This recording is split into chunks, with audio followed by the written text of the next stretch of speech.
Hi everyone. In this short narrated PowerPoint, I'm going to be talking to you about some of the highlights of what you just read in the linked reading, and some of what I'm going to cover you've already gone over to some extent in Unit 1 of this course, and that's okay.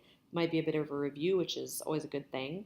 As you can see here, the highlights of the reading, and this is what I just want you to spend more time thinking about and more time on, is analyzing your career goals, analyzing your strengths and the skills that you can offer to an employer, analyze your options for finding a job, and analyzing as well as sort of scrubbing, if you will, your professional image.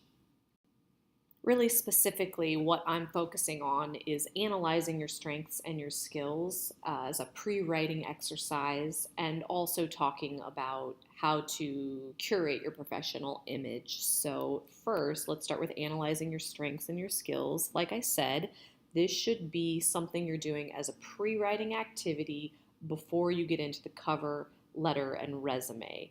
And if you spend a fair amount of time on this, really sort of thinking critically and analyzing what your strengths and your skills are, then you'll have quite a bit to go off of when you go to write those other items. First things first, you want to outline your work experience, and your work experience could be paid or it could be unpaid. So even if you've never had a paid job before, you might think of things that you have done that were unpaid or volunteer based.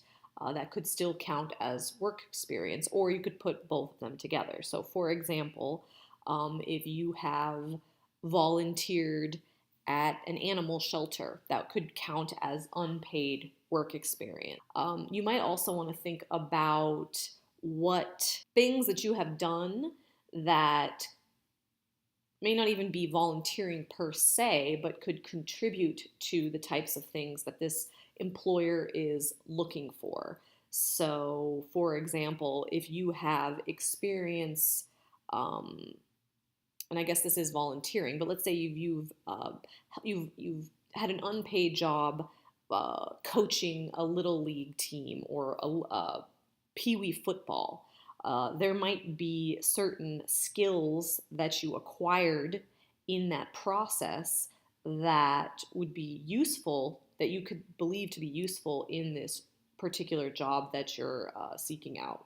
You want to spend some time outlining or identifying the areas of expertise or the skills, the things that you can do now based on these paid or unpaid job experiences. And what's important when you're making this list is to use action verbs that you achieved through these paid or unpaid experiences. Action verbs, things like I analyzed data at my previous job. I gained an appreciation for interpersonal skills, or I gained a competence in complex problem solving. I um, I gained experience in cash handling if you were a cashier. Whatever it is, whatever skill it is, or ability that you've now acquired that you didn't have before, you want to phrase it and list it in action verbs. And I'm actually going to and have linked in here another document with action verbs related to professional development and job skills. So that will could help you a lot in this process. Check it out. And related to this, or additionally, think about areas of expertise. And this could, of course, be with previous job experience. It might be credentials or degrees that you have, certifications, things like that. If you're looking to get into the medical field and maybe you have a certification in CPR, this might translate somehow for an employer. And it might not be super direct, but it might indicate it might translate to some degree or another. So kind of think critically about and creatively about what you have experience with, and then ask, how can I translate this? How can I make this a relevant, sellable quality to the employer? So kind of going back to unpaid or non-traditional forms of experience. Think about what kind of hobbies do you have, or what kind of life experiences or accomplishments do you have that could translate to skills or expertise for this job. So, for example, maybe you in high school helped run a student club or did run it, and through that process of running a student club, you might have amassed an ability to be very organized, to manage projects at the same time, to meet deadlines. These are things that might be important to your employer, especially given the particular type of job. Maybe you have a hobby of cooking or baking, and you're, particularly good at it.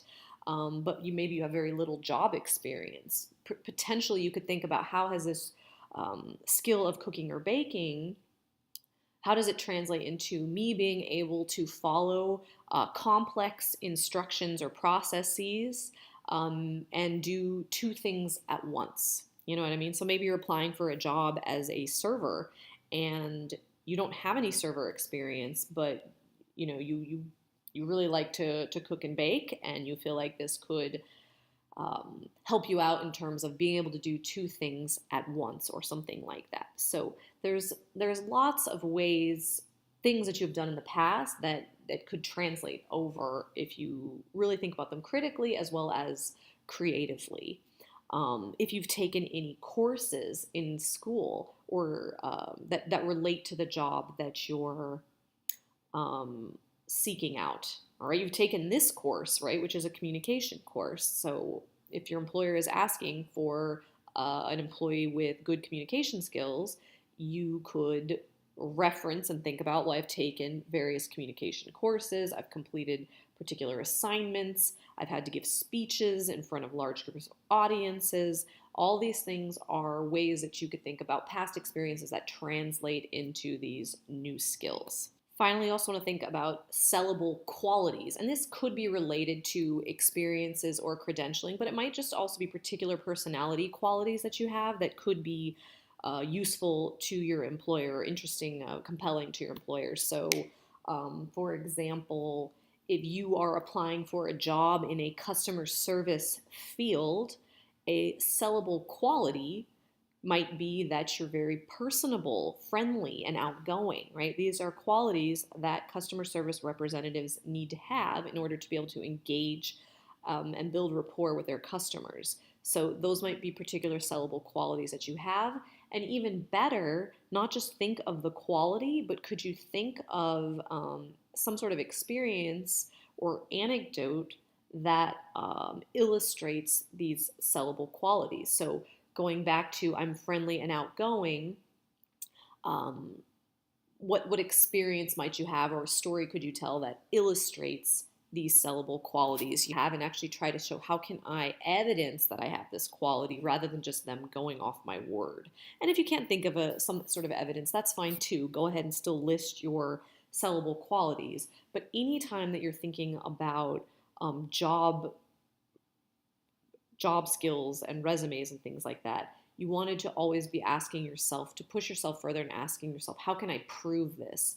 Rather than just saying it's something I have, how can I prove it? And then finally, what's useful about this process, listing your sellable qualities, the skills that you've developed, and what makes you attractive to an employer, what's useful about this is it helps you to recognize any sort of gaps that you might have, or holes, or things that you need to improve on by doing this. And once you have an idea, an objective idea of, well, what am I missing? What don't I have that this employer is looking for? Then you can have the time to go out and try to amass those experiences or do things that will help you out with it. So if you're realizing, hey, this job requires someone who's able to speak in public, and I just don't really have very many experiences with that, then maybe you want to go and take the time to join a local Toastmasters group. Or if this job requires that you have active listening skills and that you need to be able to evidence that, maybe you could volunteer at a suicide hotline, right? Where you have to actually listen to people with very complex issues going on and be able to hear them and help them out. So anything like that, you could start to think, well, what can I do to gain these skills, or what experiences can I amass to help me out with that? And that is the most useful part of this pre-writing exercise, especially if you have more time to kind of amass these skills and experiences. The next thing I want to talk about is analyzing your professional image. And this is not really related to resume and cover letter writing, but it's still nonetheless very important, especially in today's age with social media and our images kind of being out there, whether we realize it or not. So we want to be cognizant about all types of representations of us that might be out there. Online or elsewhere, and think about how would an employer view these things if they knew nothing else about me. So first thing you want to do is make sure you're using a professional sounding email address, and the easiest way to accomplish this is just something very simple: your first and last name at gmail or yahoo.com, or first name last name dot first name at gmail.com, but just pretty much keep it pretty simple. What you want to avoid are specialized email addresses or like cutesy things like that, Soccer King 49. I have a friend that's like XX little baby something something 352, Kooky Diana at Comcast, whatever. Just you want to avoid those types of things altogether and just keep it very, very simple and basic with somehow your name in there. Another thing you want to think about is your cell phone or presence, right? So this could be how you answer the phone, also your voicemail. In terms of how you answer the phone, it could be a potential employer calling you, so you want to answer in a professional way, or at the very least, a very basic, simple way. What you don't want to do is answer the phone saying like, yo, or like, speak to me, talk to me, go, stuff like that. Just and it's a very simple way to answer in a professional way is you pick up the phone and you could say, I would say something like, this is Diana, and sound relatively pleasant. And if you don't want to do that, at the very basic, just answer the phone saying hello or what have you. Think about your voicemail greeting. Two things: you want to keep it professional and also informational. So in terms of professionalism, having songs play on your voicemail, having weird voicemail greetings, or just anything kind of non-standard voicemail greetings, I would record a new one while you're looking for a job. And also maybe also including your name in your voicemail greeting. If you just have one of those sort of robot people saying you've reached and then the number and leave a message at the tone, that I think it's more useful for an employer to actually know that they have reached the correct person, for them to hear your voice. I think that that can add an additional positive element. If you feel like that's a safety risk, including your name in the voicemail, okay, then don't do it. But at the very least, avoid having unprofessional voicemail messages or songs or stuff like that.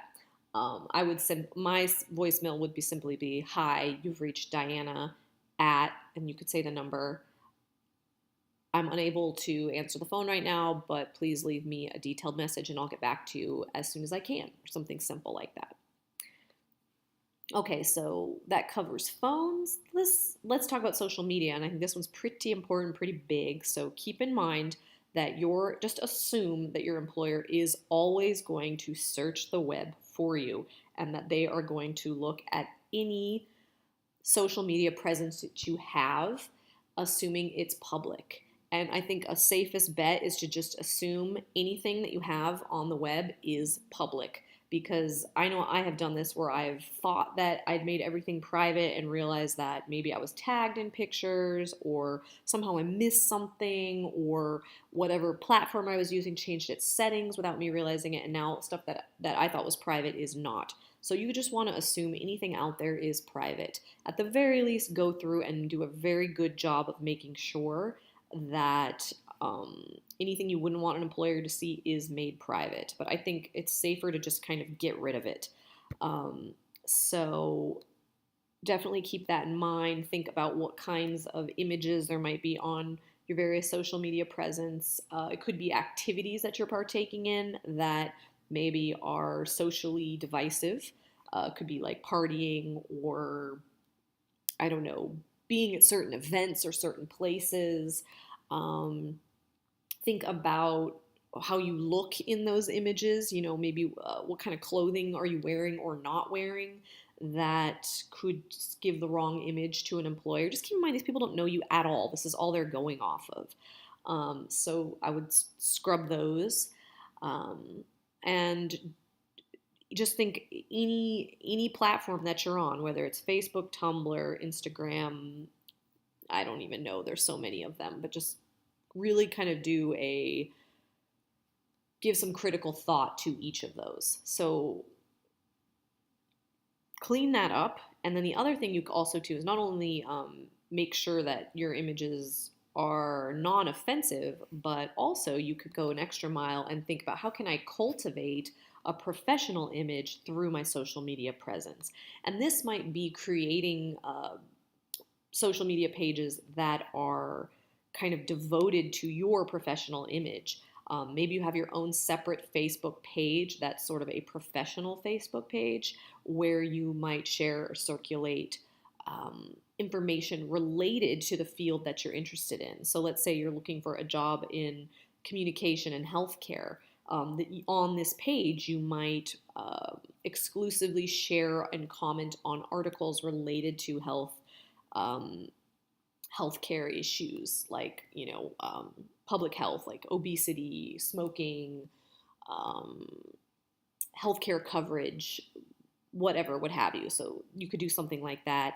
Maybe you have a YouTube page where you exclusively discuss these types of issues, and that way when your employer finds these pages, it will sort of give them another insight that, wow, this, not only does this individual seem like a good fit, but they have a real interest in these things, and it's documented and evidenced here on their X, Y, or Z social media page. So those are some things to think about. Okay, so we've talked about pre-writing to consider your strengths and your weaknesses as a potential employee, and also thinking about how to improve your professional image via social media. So I will talk to you all again when we get to resumes and cover letter.